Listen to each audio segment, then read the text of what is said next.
Bismillahirrahmanirrahim. Assalamu alaikum viewers. Hope you all are doing well. Welcome to Science Mad Simple. आज हम class 5 यानी general science का पहला chapter cover करने की कोशिश ज़रूर करेंगे. And the first chapter is classification of living things. First chapter is classification of living things. अच्छा जी, ये हमारे पास जनरल साइंस का जो है वो फर्स्ट चैप्टर है. मैं आपको सिंपल एग्जांपल्स और इजी एक्सप्लेनेशंस के साथ समझाऊंगी. तो चलिए शुरू करते हैं. First is classification of organisms. Classification of organisms का क्या मतलब है कि जानदारों की दर्जाबंदी. जानदारों की दर्जाबंदी का क्या मतलब है कि जितने भी हमारे पास जानदार इस अर्थ के ऊपर मौजूद हैं उनकी दर्जाबंदी करना. ठीक है. There are numerous types of organisms found on our earth. यानी कि हमारे पास बहुत सी इकसाम्स यानी बेशुमार इकसाम्स के ऑर्गेनिजम्स जो हैं वो इस अर्थ पर पाए जाते हैं. These organisms looks different from each other. ये जो ऑर्गेनिजम्स हैं ये हमारे पास क्या है, एक दूसरे से मुख्तलिफ दिखाई देते हैं, एक दूसरे से डिफरेंट है, look different from each other. However some have few similar characteristics. जबकि कुछ के हमारे पास क्या है, सिमिलर करेक्टरिस्टिक्स हैं यानी क्या है, खसूसियात हैं. अच्छा जी, इसके बाद हमारे पास आ जाती है activity 1.1. Right the name of the following organisms in their respective groups on the basis of similar characteristics. यानी कि ये हमें क्या कह रहे हैं कि हमारे पास जो लिविंग ऑर्गेनिजम्स हैं उनके हमने रिस्पेक्टिव ग्रुप्स बनाने हैं. किसकी बेसिस पर? बेसिस ऑफ सिमिलर करेक्टरिस्टिक्स, यानी उनकी करेक्टरिस्टिक्स की बेसिस पर हमने उनके ग्रुप्स बनाने हैं. अब हमारे पास ये सारे ग्रुप्स उन्होंने दिए हुए हैं. इसमें हमने ग्रुप्स बना लिए. रोज़ उन्होंने दिया हुआ था ग्रुप 1 में, फॉल ग्रुप 2 में, ग्रुप 3 में स्नेक, एंड ग्रुप 4 में उन्होंने हमारे पास दी हुई था गोट. अच्छा जी, रोज़ में हमने किया मैंगो, गावा और सनफ्लावर. ये सारे हमारे पास गिवन है, मैंने उनमें से उठाकर इनको यहाँ पर लिखा है. ठीक है. ग्रुप 2 में हमारे पास आता है पिजन, स्पेरो, डव. ग्रुप 3 में हमारे पास आता है स्नेक, जो कि हमारे पास हमें पता है कि एक रेंगने वाला जानवर है, तो इससे रिलेटेड हमने लिखा लेजर्ड, क्रोकोडाइल, टर्टल. ग्रुप 4 में गोट गिवन था तो हमने इसे लिखा cow, cat and tiger. Next हम देखते हैं, why did you put rose in one group and fall in another group. कहते हैं कि हमने इनको डिफरेंट ग्रुप्स में क्यों डाला. क्योंकि you place the organisms of similar characteristics in one group. For example, you made a group of flowering plants with mango, guava, rose and sunflower. कहते हैं कि हमने एक ग्रुप बनाया किसकी बेसिस पर, फ्लावरिंग प्लांट्स की बेसिस पर, जिसमें हमारे पास आ जाता है मैंगो, गावा and sunflower. Okay. Next is you made another group of organisms of another similar characteristics. अब हमने अनदर ग्रुप बनाया किसका, ऑर्गेनिजम्स का, लिविंग ऑर्गेनिजम्स का, जानदारों का. किस पे, उनके सिमिलर करेक्टरिस्टिक्स की बेसिस पर. For example fowl, pigeon, dove and sparrow. As all of them have the same characteristics. इनके करेक्टरिस्टिक्स क्या है, हमारे पास सेम है. ये अपना घोंसला बनाते हैं, ये they lay egg, etc. Okay, you have separated the organisms into groups on the basis of similarities and differences, though you have classified the organisms to put organisms into.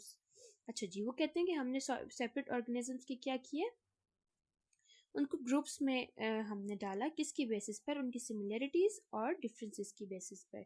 अब हमने इसी की यानी उनकी सिमिलरिटीज़ की बेसिस पर और उनके डिफरेंसेस की बेसिस पर हमने क्या किया, उनके ग्रुप्स बनाए. ठीक है. अच्छा जी, next is to put into separate groups on the basis of similarities and differences is called classification of organism. The question is what is classification of organism. Okay, the answer is to put organisms into separate groups on the basis of similarities and differences is called classification of organisms. यानी जानदारों को separate groups में डालना किसकी basis पर, उनकी similarities और उनकी differences की बेसिस पर डिफरेंट ग्रुप्स में डालना, उसको हम क्या कहते हैं, classification of organism. Next is importance of classification. Next हमारे पास है इम्पॉर्टेंस ऑफ क्लासिफिकेशन. अब देखते हैं कि जो हमने दर्जाबंदी की है उसकी क्या अहमियत है, यानी उसकी क्या इम्पोर्टेंस है. ठीक है.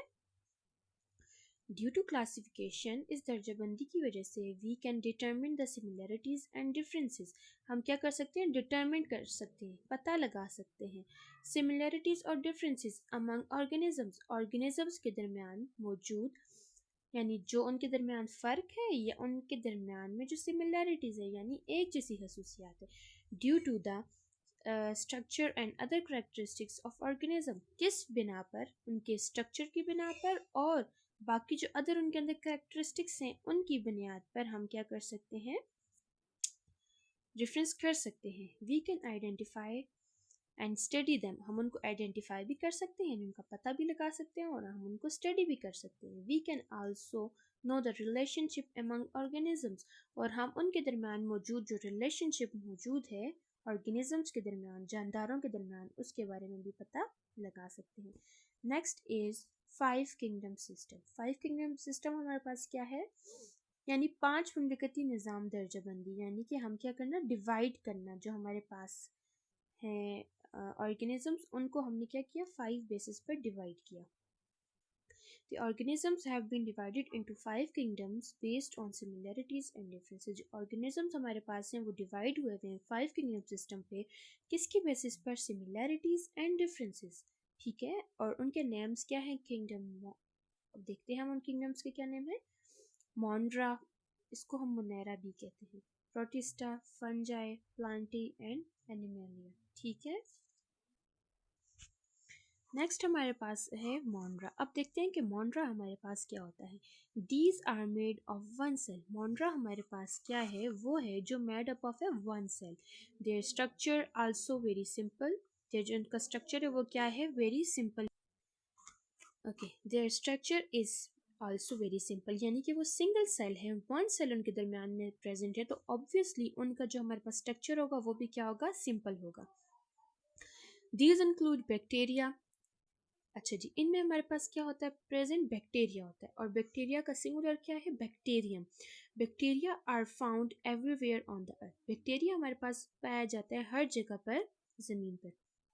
सम bacteria can prepare their own food, कुछ बैक्टीरियाज अपना जो फूड है वो खुद प्रिपेयर कर सकते हैं। Others obtain food from the other living organisms and dead bodies, जबकि जो बाकी हमारे पास बैक्टीरियाज हैं वो क्या करते हैं, वो अपने फूड के लिए डिपेंडेंट होते हैं किन पर, लिविंग ऑर्गेनिजम्स पर, और few are dependent on dead bodies.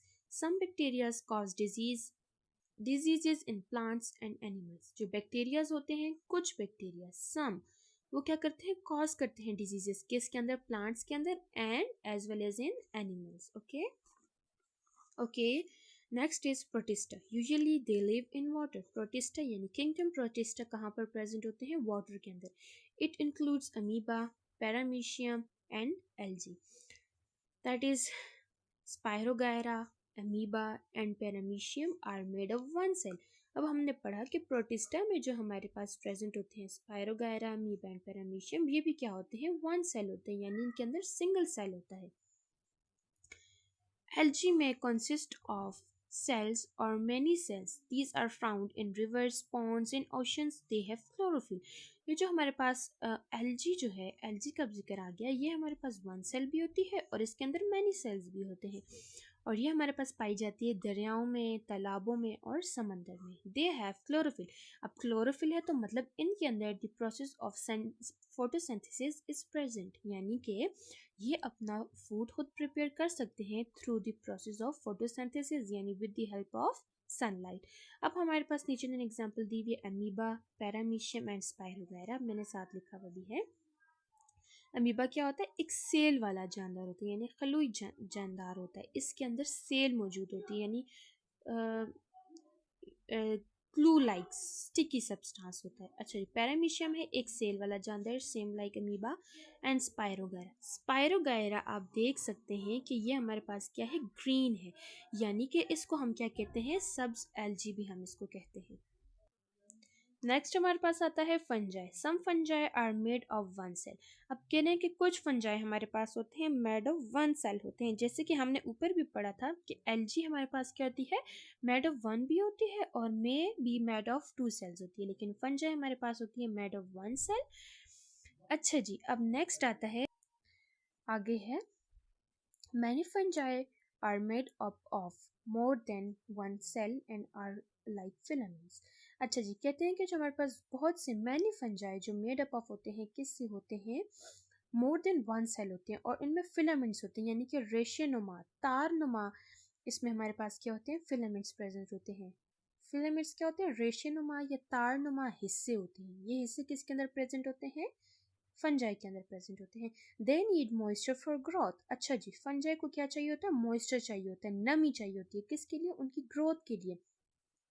अगर आप ऑब्जर्व करें अपने घरों में या ऐसी जगहों पर जहाँ पर आपने टंकी वगैरह रखी हुई है, तो उसके गिर्द आपको ग्रीनिश सा सब्सटेंस नजर आएगा, ठीक है? उसको हम क्या कहते हैं? फंजाई। अच्छा जी, they do not have chlorophyll so they can not make their own food. Fungi में हमारे पास क्लोरोफिल प्रेजेंट नहीं होता, यानी अगर उनके पास क्लोरोफिल नहीं है तो उनका क्या प्रोसेस ऑफ फोटोसिंथेसिस नहीं होगा, तो इसलिए वो अपना फूड प्रिपेयर खुद नहीं कर सकते। Okay, next is they absorb food from the place where they live. ये अपना फूड वहाँ से लेते हैं, वहाँ से एब्जॉर्व करते हैं जहाँ पर ये क्या करते हैं? रहते हैं। Yeast is a microscopic fungi. अब यीस्ट क्या होती है? हमारे पास खमीर होती है। ये माइक्रोस्कोपिक फंजाई होती है, यानी खुदबीनी फंजाई, यानी इसको हम नेकेड आई से नहीं देख सकते, इसको हम देखते हैं तो कहाँ से? फंजाई से, with the help of microscope, ठीक है? Rhizopus is also called black bread mould. अच्छा जी, राइजोपस हमारे पास क्या होता है? राइजोपस हमारे पास प्रेजेंट होता है, हमारे पास इसको कहते हैं ब्लैक ब्रेड मोल्ड, यानी ब्लैक ब्रेड मोल्ड क्या होती है? जो हमारे पास रोटियों पर होती है या ब्रेड्स वगैरह पर होती है या फ्रूट्स वगैरह पर आ जाती है। आगे लिखा हुआ भी है, it grow on the moist bread and fruits, यानी कि ये ग्रो करती है किसके ऊपर? ब्रेड्स के ऊपर और फ्रूट्स के ऊपर, ठीक है? अगर हम देखें घर में रोटियां वगैरह जो ज़्यादा देर पड़ी रहती है ना, तो उनके ऊपर हम कहते हैं उल्ली आ गई है, तो ये क्या आते हैं? उस उल्ली को हम क्या कहते हैं? Rhizopus. The mushroom are umbrella like. अच्छा जी, फंजाई में और हमारे पास क्या आते हैं? Mushrooms. They grow on the piles of rotten matter. Rotten matters हमारे पास क्या होता है? ये जो हमारे पास सड़ती हुई चीज़ें होती है ना, उनके ऊपर क्या करता है? ग्रो करता है। सम फंजाई आर वेरी लार्ज। अब कह रहे हैं कि कुछ फंजाइज हमारे पास क्या होते हैं? लार्ज होते हैं, जैसे कि मशरूम्स। अच्छा जी, ये आगे उन्होंने हमें दिया हुआ है किंगडम फंजाई में mushroom, Rhizopus and bracket fungi and yeast. Mushroom को हम क्या कहते हैं? आम लैंग्वेज में, अपनी लैंग्वेज में हम इसको कहते हैं खम्बी। राइजोपस हमारे पास क्या होता है? वो मैंने आपको बता दिया, जो हमारे ब्रेड्स पर लगता है या रोटियों पर लगता है या जो हमारी पास फ्रूट्स वगैरह पर लगता है। अच्छा जी, हमारे पास ब्रैकेट फंजाई क्या होता है? वो फंजाई होती है जो हमारे पास लगती है हमारे दरख्तों पर, तनों पर या उनकी शाखों पर ग्रो करती है, ब्रैकेट फंजाई। एंड यीस्ट हमारे पास क्या होती है? खमीर। अच्छा जी, अब जैसे कि नीचे लिखा हुआ डू यू नो में some mushrooms can be eaten but some mushrooms are poisonous. कह रहे हैं कि कुछ मशरूम्स हैं जो खाए जा सकते हैं, मगर कुछ मशरूम्स जो होते हैं वो क्या होते हैं? पॉइजनस होते हैं, जिनमें हमारे पास क्या होती है? जहरीले होते हैं, जिनको हम नहीं खा सकते।